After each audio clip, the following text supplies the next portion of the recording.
Welcome to the Festival of Storytellers.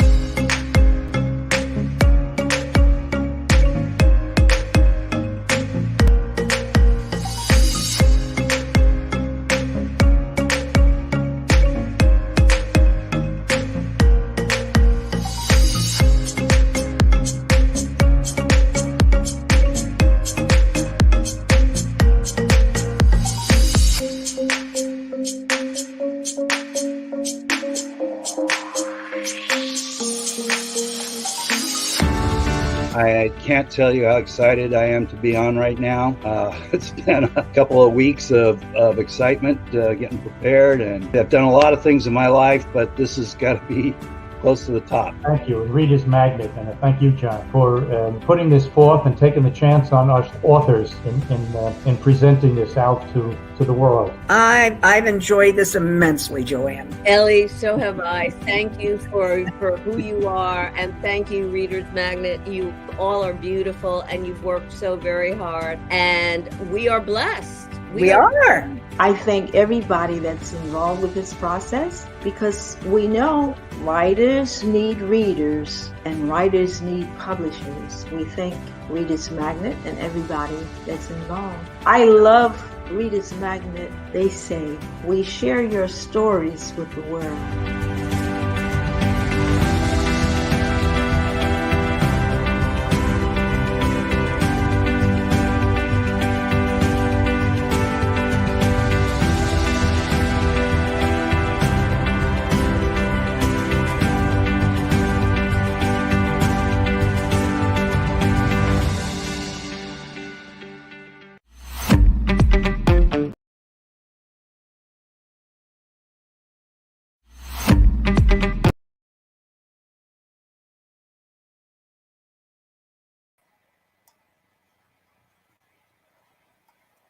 Can you hear me?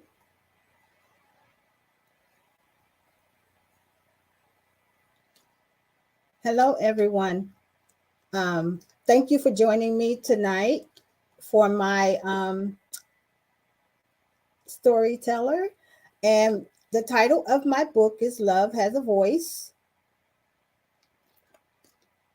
And it's my journey to discovering real love. And I learned through that journey that there is a voice that speaks. Love does speak. And I learned that there is a false love. And I like kind of realized that the false love is a love that if a person says that they love you, but the actions doesn't show that kind of love, then I believe that, thank you, Mom Pierce. Thank you so much. I understand that there is a false love, and there's a love that that is from us as a person, which we don't know how to really love the way we are supposed to love. And so I gauged my husband's love through his actions. And so I started to really learn about real love when I turned to God and in my marriage and in my situation, and asked God to take control, guide me. I surrender all to him, because I really wanted to show, hi Sophie. I really wanted to show my husband a love that he never thought was real. And I wanted to show that love without becoming a person that I know that I wasn't, and wanting to let him know that I was there for him through whatever he was battling, whatever he was going through in his life, that I was a support system. And at the same time, letting him know that gave him a confidence to the point where it's like she's not going anywhere. So I don't really have to put forth such an effort to try to get help for the situation I had. Now, I know that there may be people on here that wasn't on my last sessions, and I'm talking about love, and I know that my time is limited, so I'm just trying to surface what's in my book. Just to give you an overview, my marriage lasted 22 years. And in the 22 years, I experienced something that I never thought would happen in a marital relationship. I got married when I was 27 years old. My husband was 43. I had no idea, how to be a wife. God taught me, like when they say, if you don't learn it before the battle, you learn it in the battle. And I learned how to be a wife. I learned how to become what I felt he needed, and I did it all within the marriage. And things that I thought in the beginning was him caring for me, him loving me, him, because he was in the dating, he showed no signs of having issues, and so when he proposed to me, and I was preparing for the wedding, I prepared more for the wedding than I did the actual like marriage. I didn't even consider, okay, I'm spending a lifetime with this man, and what I should be focusing on is the marriage, and where he's taking me, and what his plans are for us as a couple, as we come together as husband and wife. And so I was so focused on the wedding and getting prepared for the wedding, and how I was going to look at, during the wedding. And so when the wedding was over, everybody was gone. Here I am alone with this man, and I'm like, I really don't know him. I really don't know what's going to take place in this marriage. I have no clue. And so I'm in the moment, in the battle of the marriage, trying to figure out and maneuver. And so me trying to do that on my own, it kind of like started draining me. And it started, I was so stressed, and I was so emotionally like becoming damaged, because I'm like, oh my God. And so I'm in the first year of my marriage.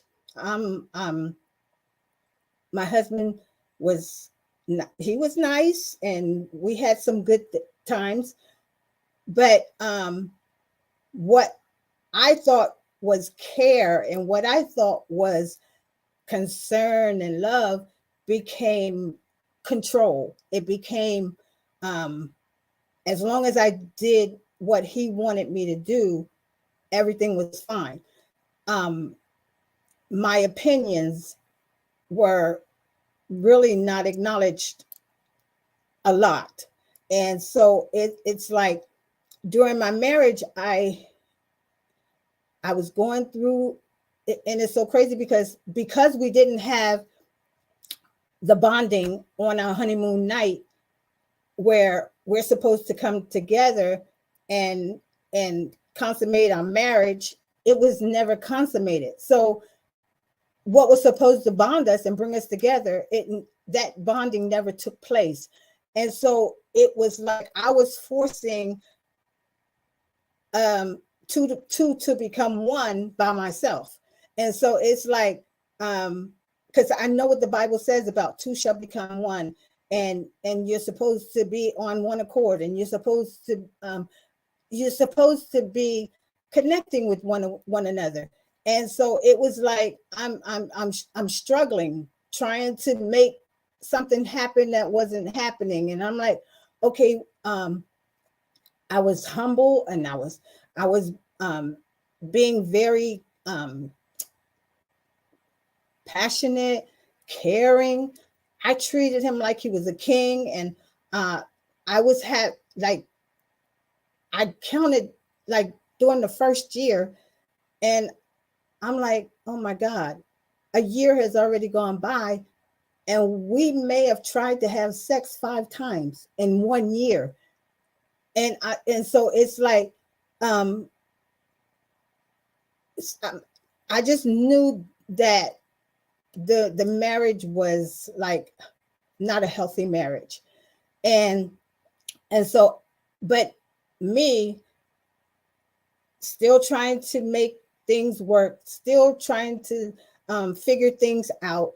I would go to God, but in the beginning, when I went to him, I wasn't really like searching like I should have been searching for direction, and I'm trying to make things happen. And I think had I gone to God in the beginning, I wouldn't have had. I had the pain and the tears, but I think he would have cushioned the pain. And I believe he cushioned it anyway, because he knew my heart. And my heart was to love my husband, be the best wife I could. And I learned that just because you walk down the aisle together, you're walking down the aisle as man and woman. I don't become a wife until I start developing and building myself as the wife in the marriage. He doesn't become my husband until he proves that he is a husband and he's doing all the things that a husband should do. Now, it's strange because he used to always quote Corinthians 7, 1 Corinthians 7. My body belonged to him, and he is the one that has my body. And so I'm like, and I didn't realize this until way later down the line. I'm saying, okay, he missed the scripture, because there's a scripture that said, defraud ye not one another. And he defrauded me for 22 years. And so it's like, that's why I don't have children. I wanted children.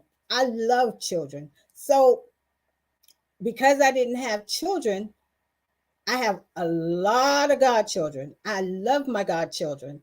And not to say that my godchildren, hi Jerome, not to say godchildren take the place of my children, but my godchildren are they were healing to me. They were such healing to me, to the point where people ask me, well, why didn't you adopt?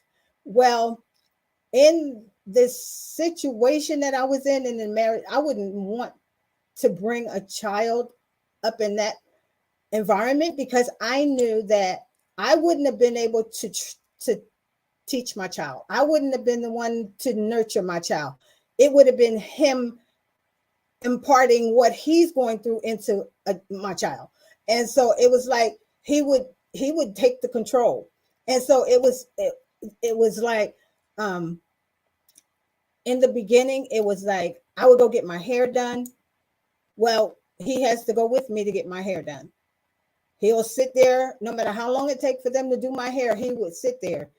And I would hear women in the beauty salon saying, wow, your husband sit there and wait for you. I wish my husband would do that. But they don't know why he was sitting there. They don't know why I was going through what I was going through.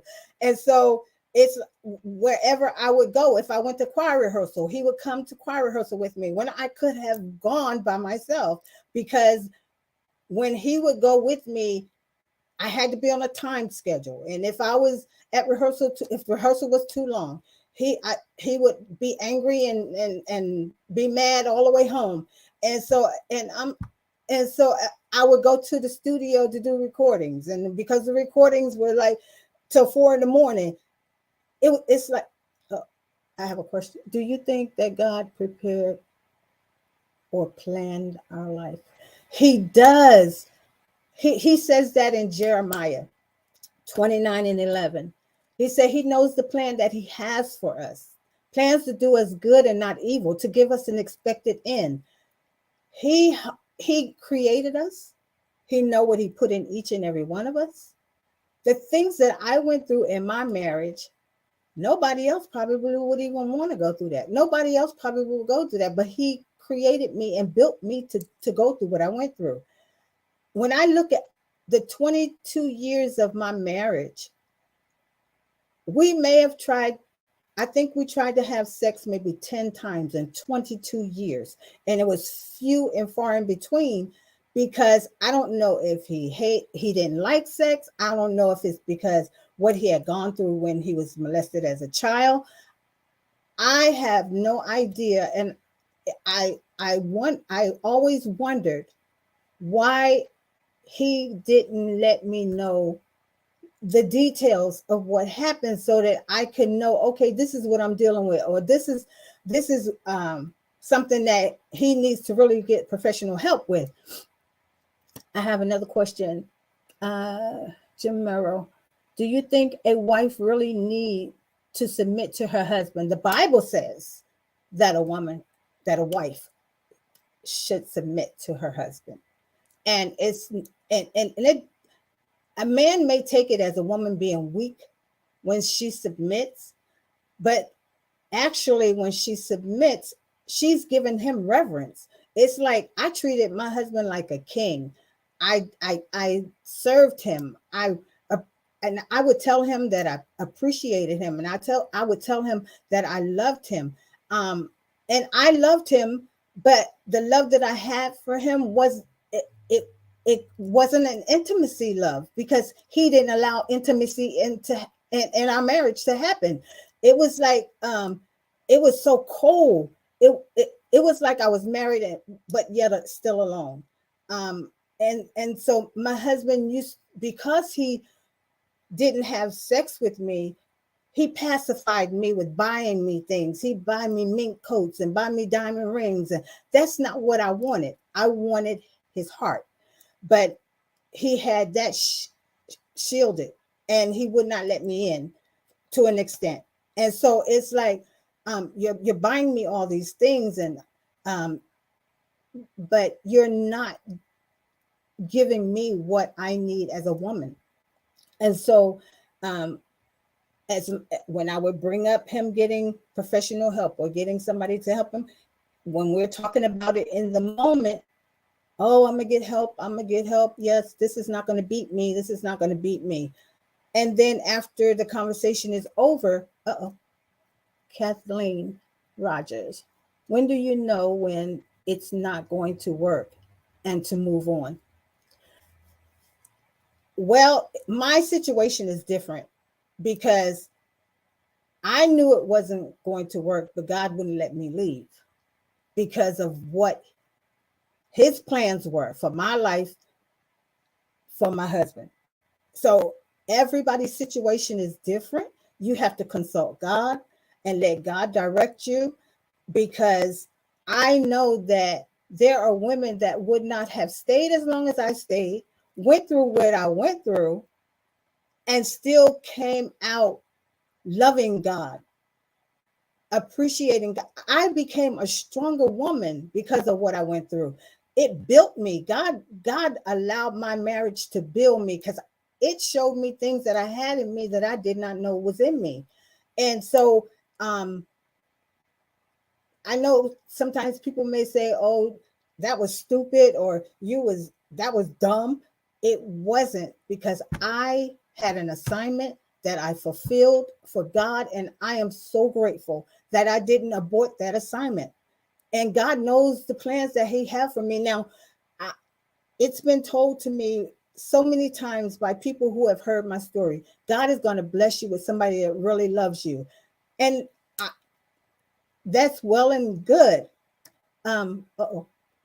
Francine Kanya, do you think your spiritual upbringing influenced you in remaining in your marriage? I won't say my spiritual upbringing. I'll say my journey to discovering God for myself for real is what made me stay in that marriage. Because you could be raised in a spiritual home, and when you get older, you don't even follow those spiritual guidelines. But it's like God placed in me that He needed me, and He needed my life. So in order for me to do what God wanted me to do, I had to surrender. I had to totally surrender, because I always loved God and I always feared God. Didn't always do what God wanted me to do. That's how I like messed up and giving my virginity up in my on my way to discovering real love. So it's like I wanted God in my life, and because He was the only one that was going to keep me sane and keep me with a sanity, because I was dying in my marriage. You're pouring and you're pouring and you're pouring into somebody that's not pouring back into you, and it's like you're in it by yourself. And so yes, God being in my becoming stronger in my life, I started studying, I started fasting and turning down my plate. And yet at the same time, now the Bible said when you go on a fast, you're supposed to let your mate know when you're going on the fast, and just in case you're going, you know, he want to be with you. I didn't have that problem because I knew he wasn't going to want to be with me, but I still respected him by saying, letting him know that I was going on a fast. I literally had to pray and ask God to help me keep my body under subjection. Who in their marriage, married to somebody, and you're saying keep your body under subjection? Because I had to, like, I was a woman. I had urges, and I love cuddling and I love intimacy, and I'm a crazy woman for like romance. That's all I am. And when you're not getting that, it's like something is totally missing here. And you're doing all of my little sexy stuff that I had stayed in the drawer, in the bottom of the drawer. I would try to I would get all sexy and try to cuddle, and it was always something. It was always his his arm hurt, or he's tired, or whatever. And so it was like it got to a point that I got used to, hi May, it got to a point that I got used to the life as it was, the marriage as it was, and just the fact that the control factor, the control got worse and worse, because when I would be around people that I know and friends that I know, I had to watch and make sure that he doesn't think I'm saying something that I shouldn't be saying to somebody. May says, if your husband is disrespecting you, will you still submit to him? Again, like I said, now one thing, my husband, he never disrespected me in the public, but it was always when we were driving home or when we got home. But again, I had to do what God told me to do. And so God actually was training me in my marriage. He was training me how to be a real Christian. He was training me how to be a real saved person. He was training me how to put him before anything. I was in training my whole marriage. God just directed me and in my whole marriage. And so he taught me to study the fruits of the spirit. And I'm reading the fruits of the spirit. And I'm like, oh my God. I'm like, the long suffering and the you got to still love them even when you're not, because I learned that God is watching your heart, not their heart. And he may be watching their heart, but he is watching how I was going to respond to everything that my husband said to me, everything that he may have done that I wasn't like. There was one time I forgot to pay a bill and he hit the roof. He was having a fit and he pounded on the counter and I thought he was going to hit me, but he didn't. But it was like he was so angry. And I'm like, what have I done that caused that kind of anger? So I didn't do anything in before the marriage to see that side of him. And so, Sophie, I learned so much to your live session today. Thank you so much, Sophie. But yeah, I didn't do anything that caused that anger to come out before the marriage. I never saw that, and it scared me. And so I'm like, okay, now I have to be careful what I say. I got to be careful what I do because I don't know what his reaction is going to be. And being that he was battling with his past, and I know he would a lot of times take out how he felt on me. I truly believe that. Like he would say things. He would never hit me, but he would say things that were hurtful. And so, Jerome, how many chances you can give if you found out that your husband is cheating? Wow. That's on each individual person. Because I never experienced that. I can't say. I know that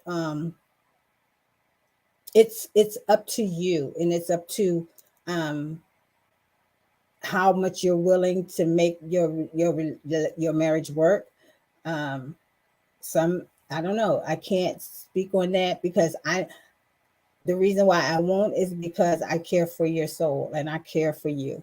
And I don't want to give you information that will push you further into a damaging place. I don't want to do that. And so I'm not a professional on that. So I can't say. I'm sorry. I'm so sorry. But I pray that that you will consult God and God will hear you. He's real. And if you will consult him about your situation, he'll give you direction. He will definitely do that. He did it for me. And so, yeah, people say, well, but look what happened to your marriage. And you stayed in your marriage so long and it was unproductive to me, but it gave God his result. It wasn't about me. It wasn't about me. And trust me, God has made up for that over and over and over again. It's been 10 years since I have been, my husband passed away 10 years ago. And God he makes me happy. He makes me happy. Sophie, I will wait for my true love. Yes. And yes, thank you. That's what I'm talking about. That's my whole point of my book. Wait on God and value you, love you. Because if you love you, value you, and know that you have worth and you have substance that you can share with somebody, and you're not willing to let anybody play over you and mess you around and tell you some false things just to get you to succumb to them. If I don't hear from nobody else, thank you, Sophie, for that. I wrote the book for you. Thank you so much. I appreciate it. I think my time is running out, and this is my last. Okay, thank you for sharing, Robin. You are so welcome, May. Thank you. This is my last session, and I won't be on here no more. So if somebody know an outlet that I can get to, so I can start to keep talking to you guys, please let me know. My email address is down there, robinwelch@comcast.net. You can email me. You can get my book at Barnes and Nobles, Amazon.com. I am so, at first I was so scared to share my story. I was afraid. And somebody asked me, they said, how do I read my book reviews? If I get bad ones and good ones? I've never gotten a bad review. I've never gotten bad feedback. But if I do, that person is entitled to their own opinion. This is my story. I experienced it. And so I will take all the good reviews because they outweigh the bad. And to God be all the glory. That's all I can say. Thank you so much. I love you guys so much. Thank you for listening to me. I appreciate it so much. I am so humbled.